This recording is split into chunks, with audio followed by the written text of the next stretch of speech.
Par une matinée chaude et lumineuse à Emerald Hill, Snoop Dogg gara discrètement son SUV noir mat à l'arrière du parking de Monarch Auto House, la prestigieuse concession automobile qu'il venait tout juste d'acquérir. Contrairement à son image publique de star charismatique, aujourd'hui, il portait un simple sweat à capuche gris, un jean un peu usé et des baskets blanches. Aucun bijou, aucune extravagance.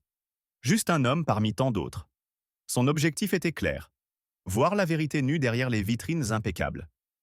Il voulait observer, sans filtre, comment ses employés traitaient un client lambda, en particulier un homme noir au style modeste, dans un univers souvent dicté par l'apparence. Dès qu'il poussa la porte vitrée de la concession, il ressentit le contraste brutal entre la chaleur extérieure et la fraîcheur calculée de l'intérieur. Sol brillant, parfum de cuir neuf et lustrage impeccable des véhicules d'exception. Mais ce n'est pas la climatisation qui lui donna des frissons. C'était le regard croisé des employés, cette fraction de seconde où tout est dit sans qu'un mot ne soit prononcé. Snoop Dogg esquissa un sourire discret. Il savait déjà que cette journée allait être révélatrice. Et peut-être inconfortable pour certains. À peine quelques secondes après être entré, Snoop Dogg sentit les regards pesants, comme des projecteurs invisibles braqués sur lui. Les conversations s'étaient tues, les sourires s'étaient figés. Parmi les silhouettes élégantes, une femme s'avança avec assurance. Clarisse Dufort, directrice commerciale de Monarch Auto House, robe cintrée, escarpin verni, tablette numérique serrée contre elle comme un symbole d'autorité. « Monsieur ?» lança-t-elle d'un ton distant, ses yeux se posant rapidement sur ses baskets usées. « Puis-je vous aider ?»« Je viens juste jeter un œil, » répondit Snoop avec calme, son regard balayant les vitrines pleines de bolides rutilants. Mais Clarisse ne l'entendait pas de cette oreille. Ce showroom s'adresse à une clientèle, disons, très sélective. Nous travaillons uniquement sur rendez-vous, et généralement avec des clients déjà préqualifiés. Le message était clair, glacial. Elle ne l'avait même pas encore invité à s'asseoir. Pire encore, ces mots étaient choisis avec soin, mais le sous-entendu était lourd. Tu n'as pas ta place ici. Snoop resta impassible. Il avait entendu ce genre de discours toute sa vie. Mais ici, dans sa propre entreprise, la pilule était plus difficile à avaler. Et si je vous disais que je suis peut-être plus qualifié que vous ne le pensez? Clarisse leva un sourcil, mi-amusé, mi-agacé. Monsieur, soyons honnêtes, ces véhicules commencent à 6 chiffres. Je pourrais vous diriger vers notre partenaire spécialisé dans les voitures d'occasion si vous cherchez quelque chose de plus accessible. Le silence qui suivit fut presque plus violent que ses paroles. Snoop fit un pas en avant, observant une Aston Martin d'un blanc nacré. Il passa lentement les doigts sur la carrosserie avant de se tourner vers elle. « Belle voiture, » dit-il d'un ton neutre. « Je vous prierai de ne pas la toucher, » répondit-elle aussitôt, un sourire crispé au coin des lèvres. La tension était palpable. Les autres employés faisaient un semblant de travailler, mais tous jetaient des coups d'œil furtifs, conscients qu'ils assistaient à quelque chose d'inattendu. Snoop inspira profondément, toujours aussi calme. « Dites-moi, Madame Dufort, vous me jugez sur quoi exactement? Mes vêtements? Ma peau? Mon silence ?» Clarisse resta bouche bée un instant. « Ce n'est pas ce que j'ai dit, mais c'est ce que vous avez montré. Et vous, à ce moment-là, qu'auriez-vous fait à la place de Snoop Dogg? Commentez un si vous pensez qu'il a eu une réaction exemplaire. » Clarisse ne bougea pas. Elle fixait Snoop Dogg avec ce regard froid, distant, celui qu'on réserve aux indésirables. Autour d'eux, le silence s'était épaissi. Les employés feignaient l'indifférence, mais chacun avait les oreilles grandes ouvertes. « Monsieur, je vais devoir vous demander de quitter les lieux si vous ne comptez pas sérieusement acheter un véhicule. » lâcha-t-elle finalement, ses bras croisés, l'air exaspéré. Snoop pencha légèrement la tête, son regard toujours calme mais profond. « Je vois. Donc, selon vous, ma simple présence ici est une gêne? Je dis simplement que notre temps est précieux. Et celui de nos vrais clients aussi. » Il ne répondit pas. Lentement, il glissa la main dans la poche intérieure de son sweatshirt, en sortit son téléphone. Clarisse arqua un sourcil. « Vous allez faire quoi? Appeler un ami pour vous prêter de quoi réserver un essai ?» dit-elle avec un sourire moqueur. Snoop leva les yeux vers elle, puis, d'un ton posé, « Je vais appeler le propriétaire. Je pense qu'il devrait être mis au courant de la façon dont on traite les gens ici. » Clarisse haussa les épaules. « Le propriétaire ne se déplace pas pour ce genre de choses. Vous perdez votre temps. » Mais elle ne comprenait toujours pas. Snoop appuya sur l'écran. Une sonnerie. Puis une voix familière répondit à l'autre bout du fil. Oui, c'est moi.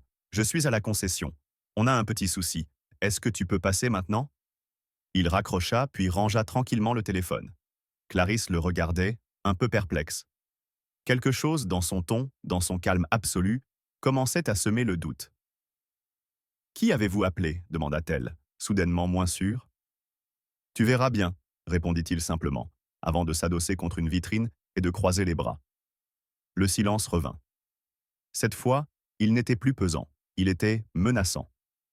Les conversations s'étaient éteintes. Certains employés s'étaient arrêtés de taper sur leur clavier. Clarisse semblait maintenant chercher un point d'ancrage. Son sourire s'était effacé. 5 minutes plus tard, les portes vitrées s'ouvrirent en grand. Un homme en costume 3 pièces entra d'un pas vif. Derek Nguyen Clarisse ne bougea pas. Elle fixait Snoop Dogg avec ce regard froid, distant, celui qu'on réserve aux indésirables. Autour d'eux, le silence s'était épaissi. Les employés feignaient l'indifférence, mais chacun avait les oreilles grandes ouvertes. « Monsieur, je vais devoir vous demander de quitter les lieux si vous ne comptez pas sérieusement acheter un véhicule, » lâcha-t-elle finalement, ses bras croisés, l'air exaspéré. Snoop pencha légèrement la tête, son regard toujours calme mais profond. « Je vois. Donc, selon vous, ma simple présence ici est une gêne? Je dis simplement que notre temps est précieux, et celui de nos vrais clients aussi. » Il ne répondit pas. Lentement, il glissa la main dans la poche intérieure de son sweatshirt, en sortit son téléphone. Clarisse arqua un sourcil. « Vous allez faire quoi? Appeler un ami pour vous prêter de quoi réserver un essai? » dit-elle avec un sourire moqueur. Snoop leva les yeux vers elle, puis, d'un ton posé, « Je vais appeler le propriétaire. Je pense qu'il devrait être mis au courant de la façon dont on traite les gens ici. » Clarisse haussa les épaules. « Le propriétaire ne se déplace pas pour ce genre de choses. Vous perdez votre temps. » Mais elle ne comprenait toujours pas. Snoop appuya sur l'écran. Une sonnerie. Puis une voix familière répondit à l'autre bout du fil. « Oui, c'est moi. Je suis à la concession. On a un petit souci. Est-ce que tu peux passer maintenant? » Il raccrocha puis rangea tranquillement le téléphone. Clarisse le regardait, un peu perplexe. Quelque chose, dans son ton, dans son calme absolu, commençait à semer le doute. « Qui avez-vous appelé? » demanda-t-elle, soudainement moins sûre. « Tu verras bien, » répondit-il simplement, avant de s'adosser contre une vitrine et de croiser les bras. Le silence revint. Cette fois, il n'était plus pesant, il était menaçant. Les conversations s'étaient éteintes. Certains employés s'étaient arrêtés de taper sur leur clavier.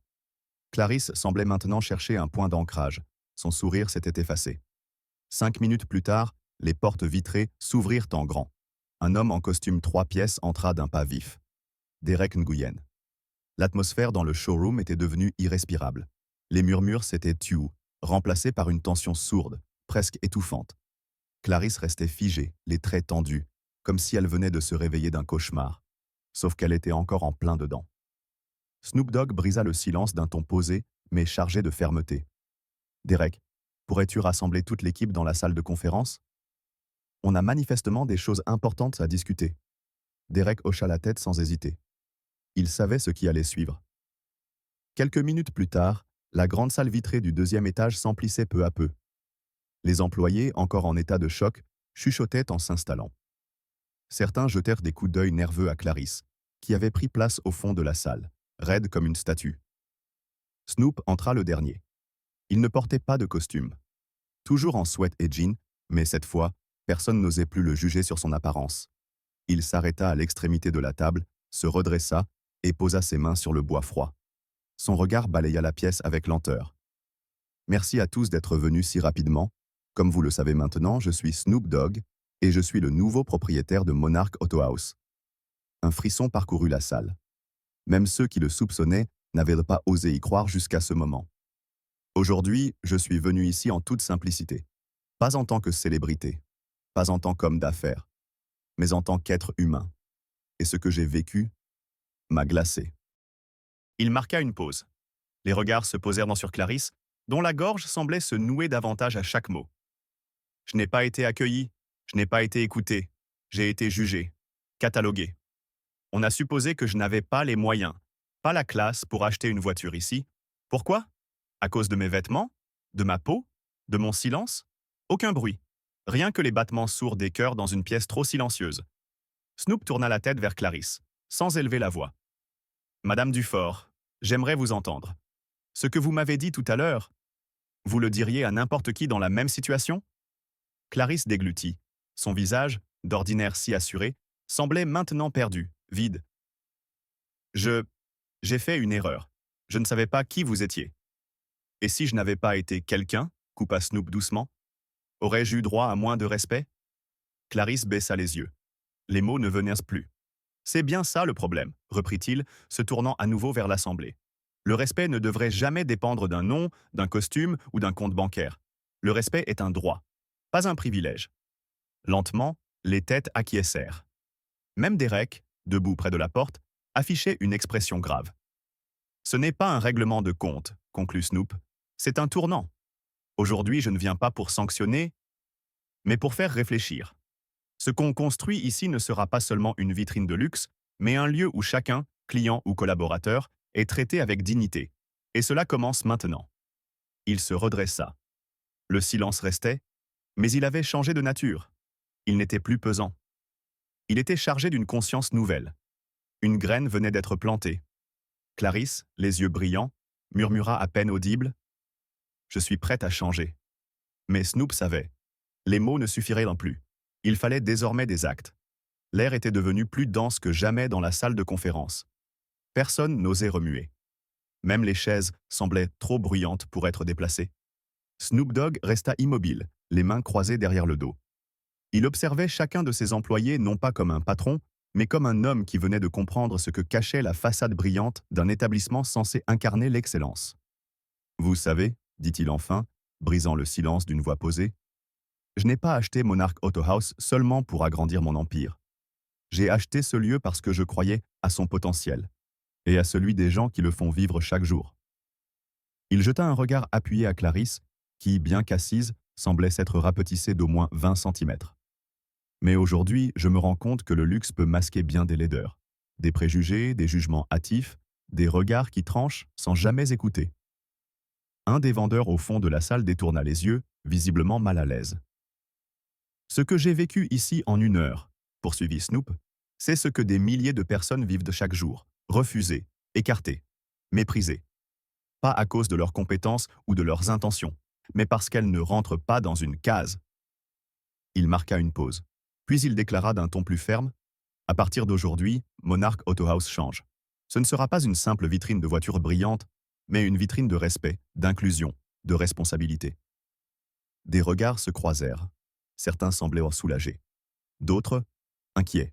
« J'ai engagé une équipe de formation pour revoir entièrement la façon dont nous accueillons, conseillons et respectons nos clients. Et vous serez tous concernés. » Il s'approcha de la table, posa les 2 mains à plat dessus et se pencha légèrement en avant. « Quant à vous, Clarisse ?» Elle releva la tête lentement, ses yeux légèrement embués. « Vous avez de l'expérience, de la rigueur, une certaine autorité naturelle. Mais aujourd'hui, vous avez failli à l'essentiel, l'écoute et le respect. Alors je vais vous poser une question simple. Êtes-vous prête à mériter une seconde chance ?» Clarisse sembla retenir son souffle. « Oui, répondit-elle d'une voix tremblante. Je le suis. » Très bien, acquiesça Snoop. Alors vous allez prouver que vous en êtes digne. Il sortit une fiche de sa poche et la posa devant elle. C'était une mission spéciale. Demain, vous serez en charge d'un projet pilote. Vous superviserez l'accueil des clients les plus divers, en commençant par ceux qu'on ne considère jamais comme prioritaires. Sans filtre, sans préjugés. Juste vous et votre capacité à apprendre. Clarisse lut la fiche sans un mot. Elle comprenait, ce serait soit sa rédemption, soit sa dernière chance. Snoop se redressa, puis tourna de nouveau vers l'ensemble de l'équipe. « Je ne suis pas là pour licencier. Je suis là pour reconstruire. Mais je n'ai besoin que de personnes prêtes à évoluer. Monarch Auto House doit devenir un lieu qui inspire, pas qui humilie. » Et dans ce moment suspendu, chacun comprit. La vraie transformation ne faisait que commencer. Le lendemain matin, Clarisse arriva plus tôt que d'habitude. Son tailleur était impeccable, son maquillage discret, mais une tension inhabituelle se lisait dans ses gestes. Elle tenait entre les mains la fiche de mission que Snoop Dogg lui avait confiée. Elle l'avait lue 10 fois, chaque mot résonnant comme une mise à l'épreuve. À 9 heures tapantes, la porte de Monarch Auto House s'ouvrit, laissant entrer un homme d'une 30aine d'années, vêtu d'un jogging simple, d'une casquette usée et de baskets fatiguées. Il traînait un sac à dos sur une épaule et observait les voitures avec des yeux curieux. Clarisse sentit son estomac se contracter. « Bonjour, madame, dit-il timidement. Je me demandais si vous aviez des modèles hybrides. Pas trop chers, mais fiables. » Elle hésita. Tout en elle, son instinct, ses vieux réflexes, lui criaient que cet homme n'avait rien à faire ici. Mais elle serra les dents et força un sourire. « Bien sûr. Suivez-moi, je vais vous montrer ce que nous avons. » Elle l'accompagna jusqu'à un coin plus discret du showroom où quelques modèles hybrides récents étaient exposés. L'homme, prénommé Malik, posait des questions techniques, se révélant bien plus renseigné qu'il n'y paraissait. Clarisse, au début, répondit mécaniquement. Mais à mesure que la conversation avançait, elle fut surprise par sa passion pour l'ingénierie automobile, son respect pour l'environnement et surtout, sa connaissance précise des moteurs. 1 heure plus tard, Malik avait fait son choix, une berline hybride dernier modèle en leasing. Il sortit un dossier, y présenta ses fiches de paie et ajouta « Je suis professeur de physique, je viens d'avoir un CDI, c'est mon premier achat sérieux, je voulais venir ici, parce que j'en rêvais. » Clarisse sentit sa gorge se nouer. Elle baissa les yeux, honteuse. Ce n'était pas un test, c'était une leçon. « Merci, monsieur, dit-elle doucement. Et félicitations, vous venez de faire un excellent choix. » Au fond de la salle, Snoop Dogg observait discrètement la scène. Il vit l'hésitation, le malaise, puis le basculement. Il vit Clarisse respirer autrement, parler avec plus d'authenticité. Et surtout, il vit Malik quitter le showroom avec un sourire sincère et une poignée de main franche. Après son départ, Clarisse resta seule quelques minutes, les yeux perdus sur le capot brillant de la voiture qu'il venait de signer. Elle savait que ce n'était que le début, qu'il y aurait d'autres clients comme lui, et que chaque rencontre serait un miroir. Ce jour-là, elle ne rentra pas chez elle comme d'habitude. Elle prit un café en terrasse, seule, et relut la fiche de Snoop une dernière fois. Cette mission n'était pas une punition, c'était sa rédemption. Et vous, pensez-vous que Clarisse mérite vraiment cette seconde chance? Commentez oui si vous croyez au pouvoir du changement. Commentez non si vous pensez que certaines erreurs sont impardonnables. Abonnez-vous pour découvrir comment elle évoluera dans l'épisode suivant, car la route vers la transformation ne fait que commencer. Le lendemain, Clarisse gravit les marches du bureau de direction avec des pensées agitées. Elle n'avait pratiquement pas dormi. L'échange avec Malik la veille l'avait marquée plus qu'elle ne voulait l'admettre. Elle savait qu'un changement profond avait commencé en elle, mais craignait plus que tout que ce ne soit pas suffisant. Dans le bureau vitré baigné de lumière, Snoop Dogg l'attendait. Il était debout, les bras croisés devant la grande baie vitrée donnant sur le showroom. Lorsqu'il se retourna, son regard n'était ni sévère ni clément. Il était lucide. « Asseyez-vous, Clarisse. » Elle obéit sans un mot. « J'ai observé votre manière de gérer hier. C'était instructif, dit-il calmement. Clarisse se redressa, attendant le verdict. « Et ce que j'ai vu m'a convaincu d'une chose. Vous avez commis une erreur. Mais vous êtes capable de transformer cette erreur en force. C'est pourquoi je vais vous confier une mission bien plus importante. » Elle fronça les sourcils.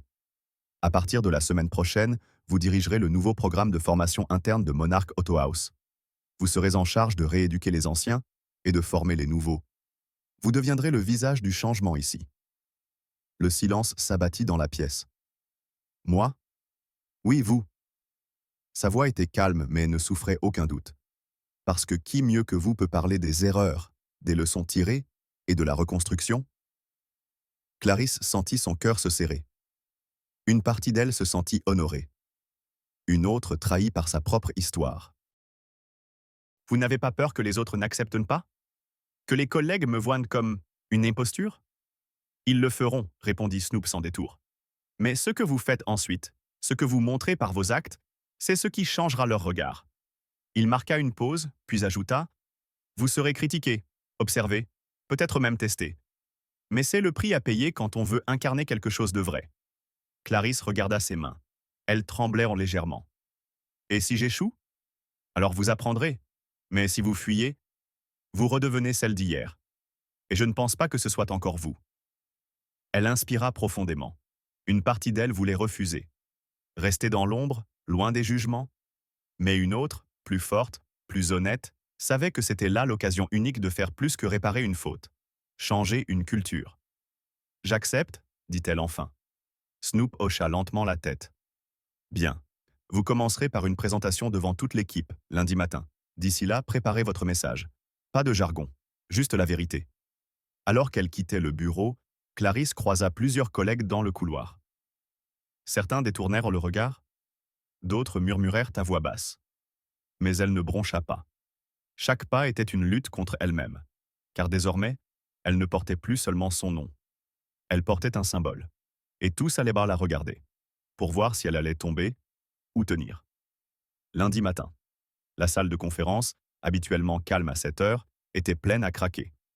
Tous les employés de Monarch Auto House étaient là, assis en silence, le regard figé sur l'estrade vide. Le murmure des conversations s'était éteint dès que l'annonce avait été faite. Clarisse Dufort prendrait la parole pour lancer le nouveau programme de formation. Le nom seul suffisait à déclencher des regards sceptiques. Certains fronçaient les sourcils, d'autres croisèrent les bras, attendant un faux pas. Car Clarisse, jusqu'à la semaine dernière, représentait l'autorité froide, le jugement expéditif, le luxe sans compassion. Et maintenant, on leur demandait de la considérer comme un modèle de changement. Elle entra, droite, vêtue sobrement, sans maquillage ostentatoire ni talons criards. Elle monta lentement sur l'estrade, ses pas résonnant sur le sol carrelé comme des coups de marteau dans un silence de plomb. Elle ne portait pas de notes, pas de discours écrit. Juste elle. Et la vérité. Son regard balaya la pièce, croisa quelques yeux fuyants, d'autres inquiets.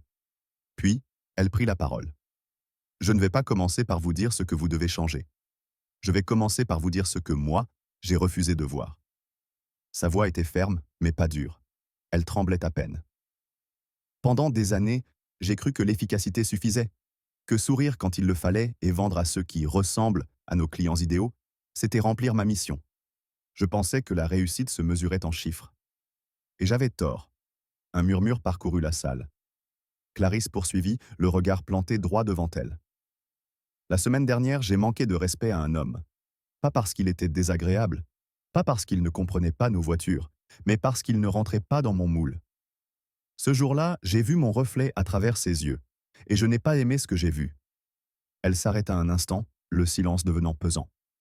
Alors, oui, c'est moi qu'on a placé à la tête de cette nouvelle formation. Et certains d'entre vous pensent peut-être que je ne mérite pas ce rôle. Et vous avez raison de douter. Je ne suis pas là pour laver mes fautes en paroles. Je suis ici pour faire mes preuves, jour après jour. Avec vous. Et parfois, contre mes propres vieux réflexes. Dans la salle, les bras se décrispaient lentement. L'attention devenait plus sincère. Nous allons changer, ensemble. Pas du jour au lendemain. Mais pas en reculant non plus. Je ne suis plus là pour juger. Je suis là pour écouter, pour apprendre et pour transmettre, si vous m'en donnez la chance. Elle baissa légèrement les yeux. Le silence qui suivit fut plus profond que tous les autres. Mais ce n'était plus un silence hostile. C'était celui d'un moment suspendu, d'un groupe qui réfléchissait et qui, peut-être, commençait à croire. Dans un coin discret de la salle, Snoop Dogg observait sans dire un mot. Il ne souriait pas. Il évaluait. Clarisse venait de poser les fondations. Le reste dépendrait de ce qu'elle construirait, brique après brique. Et dans cette pièce, autrefois remplie de préjugés et de doutes, quelque chose d'invisible venait de changer. En 2025, à une époque où l'intelligence artificielle, les apparences et les algorithmes dictent de plus en plus nos comportements, cette histoire nous rappelle une vérité fondamentale. L'humain passe avant tout. Ce qui s'est passé chez Monarch Auto House n'est pas une simple anecdote sur une erreur de jugement. C'est une leçon de courage, d'humilité et de remise en question. Snoop Dogg, malgré sa célébrité, a choisi de se fondre dans l'anonymat pour observer la réalité brute de ce que son entreprise représentait vraiment. Et Clarisse, elle, a incarné cette dualité que beaucoup d'entre nous portent en silence. L'envie de bien faire, mais les automatismes hérités d'un système biaisé. En assumant ses fautes et en osant les transformer en levier de changement, elle nous montre qu'il n'est jamais trop tard pour évoluer. Dans un monde où les secondes chances sont rares, elle a décidé de mériter la sienne par l'exemple, et non par les mots. Car au fond, ce récit nous interpelle tous. Comment traitons-nous les autres au quotidien? Quel jugement portons-nous, parfois sans nous en rendre compte? Et surtout, serions-nous capables d'évoluer, comme elle l'a fait? Si vous avez été touché par cette histoire, soutenez Clarisse dans son parcours en laissant un commentaire d'encouragement. Pensez-vous qu'elle devrait former d'autres concessions à travers le pays? Partagez votre avis. Doit-elle devenir ambassadrice d'un changement national dans le monde du luxe? Et n'oubliez pas, le respect ne se porte pas en costume, il se porte dans le cœur.